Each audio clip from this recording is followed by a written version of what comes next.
আসসালামু আলাইকুম। আশা করি আপনারা সব ভালো আছেন। তো আমি আল্লাহর রহমতে আপনারা দোয়া আমার ফ্যামিলি নিয়ে খুবই ভালো আছি আলহামদুলিল্লাহ। তো আজকে আমি আমার আর একটা নতুন রেসিপি সহ গার্ডেন একটু শেয়ার করবো আপনারারে। আশা করি আর সব সময়ের মতো ভালো লাগবো। ভালো লাগলে একটা লাইক দিয়ে দেখা শুরু করবা, আর ভালো না লাগলেও ভিডিও দেখতে থাকবা, দেখতে দেখতে একদিন ভালো লাগি যাব ইনশাল্লাহ। নতুন ভাই বোন যারা আজকে আমার ভিডিওটা ফার্স্ট দেখবা, চ্যানেলটারে সাবস্ক্রাইব করিয়া সাথে থাকবা। অলরেডি যারা সাবস্ক্রাইব করে লিছেন আপনারা অসংখ্য ধন্যবাদ দিয়ার। তো দেখরা এখানে আমার গার্ডেন, আজকে একটু গার্ডেন শেয়ার করবো। এখানে দেখরা দুনিয়ার ফুল দিলাইছে, ফাতা খাই লিছি, আর এখন ফুল এগুলা রাখি দিছি বিচির লাগি, নেক্সট ইয়ারের বীজ হইব। আর মরিচের গাছ তো দেখলাম, মরিচ অনেক ফুল দিছে মাশাল্লাহ, ফুল দিয়া অনেক মরিচ ধরে লিছে। এই গাছ একটা গত বছরের গাছ আছিল। আর আজকে আমি গার্ডেন তাকিয়া কিতা হারভেস্ট করমু আপনারা শেয়ার করমু। আর আমার তো আগেও একটা ভিডিওতে আমি শেয়ার করছিলাম আমার গার্ডেনও তেমন কিছু হইছে না, সুন্দরও হইছে না, যার কারণে আমি বছর আর গার্ডেন শেয়ার করতাম পারি আর না। কিছু সুন্দর না হইলে আর কিতা শেয়ার করতাম ভালো লাগে না। আর একটা কৃষ্ণমরিচর গাছ, যেটা খালা মরিচ ধরে আর কি, কৃষ্ণমরিচ যেটা আমরা কই। দেখি নেক্সটে যদি সুন্দর হয়। গরম পড়ছে তো, আজকে তো বুধবার 18 জুন। ও আজকে বুধবার 18 জুন। তো পরে দেখি জুন জুলাইত কিতা হয়। তো দেখলা এখানে আমার লাইয়ের গাছ বাইন দিছিলাম আর কি, বেশি বাইন দিছিলাম। অনেক লাই গাছ উঠিয়া বেশি গণ হয়ে গেছে কি। তো আমি সুন্দর সুন্দর কিছু চাইয়া গড় নিচে গিয়া, আর এই বাকি যেগুলা রয়েছে আমিও সিম গাছর নিচে দিলাইমু।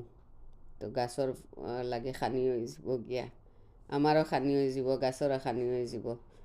একটু শুকনা হওয়ার পরে দিলাইমু আর কি, কালকে বা পরশু লাগার দিমু। আর দেখরা এখানে আমি লাই পাতা আনিয়া বাছিয়া দইয়া বালা করে দইয়া খাটিয়া খুটিয়া রেডি করিয়া আপনারা শেয়ার করমু আমি কীরকম আঁকি শাক বাজি করি। আজকে খুবই মজা করিয়া বাজি করমু। তো দেখবা সাথে থাকবা আমি কীরকম বাজি করি, আপনারা শেয়ার করমু। খুব ভালো করি ক্লিন করিয়া রাখি গার্ডেনে। তো ধুলা বালি বা ফুলযুগ কতটা থাকে। আর এখানেও দেখা জয়েনের পাতাও দিছি 2টা। সবসময় তো দেখুন ভিডিওতে আমার একটা গাছ আছে, হিচার পাতাও আছে, তারপরে কুদরা শাক আছে, আলু পাতা আছে, ওটা সব কিছু মিলাইয়া আর কি। তো আমি সব কিছু রেডি করিলাই, তারপরে আমি আপনারা শেয়ার করি। তো দেখরা আইলাম আবার, আমি শাক রেডি করে লিছি, খাটিয়া কুটিয়া আলুও খাটিয়া রাখছি। তারপরে মশলা কিতা কিতা দিমু আমি শাকও এখানেও রাখছি। শুকনা মরিচ, মেথির বিচি একটু আর কি, আধা চামচ হইব মেথির বিচি রাখছি, পেঁয়াজ রসুন খাটিয়া রাখছি। তো আমি এছাড়া আর কোনো মশলা দিতাম না শাক ভাজির মাঝে। আর আপনারা চাইলে শুকনা মরিচের পরিবর্তে কাঁচা মরিচও দিতে পারবা। আমি শুকনা মরিচ দিয়ার ও দেখরা মেথির বিচি দিলাইছি আর শুকনা মরিচ দিলাইছি, দিয়া নাড়াচাড়া করিয়া। শুকনা মরিচ দিলে আর কি একটু বাজা বাজা একটা গ্রান হয়, আমার কাছে ভালো লাগে। পেঁয়াজ ভাজা, রসুন ভাজা ভাজা, মরিচ ভাজা সব কিছু মিলাইয়া মেথির বিচি ভাজা, খুবই মজার একটা গ্রান উঠছে মেথির বিচির। আপনারা যারা এরকম রান্না করছেন তো করছেন, আর যারা করছেন না ট্রাই করিয়া দেখবা, খুবই মজার একটা গ্রান বাড়াইছে। তো দিলাইলাম আমি, পেঁয়াজও দিলাইলাম, সব কিছু দিলাইছি, রসুনও দিলাইছি। এখন পরিমাণ মতো লবণ দিমু, লবণ একটু কেয়ারফুলি দিয়ার।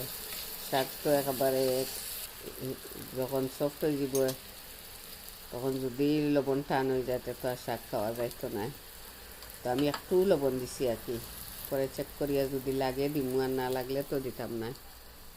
তো পেঁয়াজ ভাজা হয়ে গেছে, এখন আমি দিলাইমু আলু। তখন পেঁয়াজ লাল হয়ে গেছে, ও দেখরা ভাজা ভাজা গ্রান উঠে গেছে, যে আমি আলু দিলাইমু। দিয়া আলুরে নাড়াচাড়া করিয়া আপনারা যদি চাইনি কেন একটু হলুদ দিতে পারবা আলুরে একটু কালার করার লাগে। তো মাঝে মাঝে আমি কোনো সময় হলুদ দিই, আজকে আমি আর হলুদ দিয়ার না। তো দেখা এখন আলু সফট হয়ে গেছে, আমি চেক করছি আলু সফট হয়ে গেছে। এখন আমি বিসমিল্লা করিয়া আবার শাক দিলাই আর ও দেখানি শাক খুবই কম আর কি, দুই তিন জাত শাক মিলাইয়াও। বাচ্চাইনতে তো আর এটা শাক তারা বালাও ফাইন না, পছন্দও করেন না। বড় যারা তারা সবে শাক ভাজি পছন্দ করি আমরা। আর তো নাড়াচাড়া করিয়া শাক ভাজি হয়ে যাব গিয়া। আমি কীরকম মশলা দিলাম আপনারা দেখলা। আপনারা ওরকম মেথির বিচি দিয়া, মেথির ফাতায় আর মেথির বিচিয়ে ডিফারেন্ট হয়। আমরা মেথির শাক কোনো সময় আনিয়া খাই, এই ডিফারেন্ট বিচি দিয়া ডিফারেন্ট। তো একদিন দিয়া ট্রাই করবা। এখানে দেখরা আমার শাক ভাজি হয়ে গেছে গিয়া, আর দেখানি মাসাল্লাহ। আর আজকেরও তুলা আজকে বাজে করছি, খুবই টেস্টি হয়েছে, খুবই টেস্টি হয়েছে আজকে। আরও পর্যন্ত ভালো লাগলে ভিডিওটা শেয়ার করিয়া দিবা। আর নেক্সট আরও কোনো ভিডিও দেখা হইব, কত হইব লাইক দিতে ভুলবা না, চেষ্টা করবা ভিডিওটা ফুল ওয়াচ করার লাগে। আসসালামু আলাইকুম, আল্লাহ হাফিজ।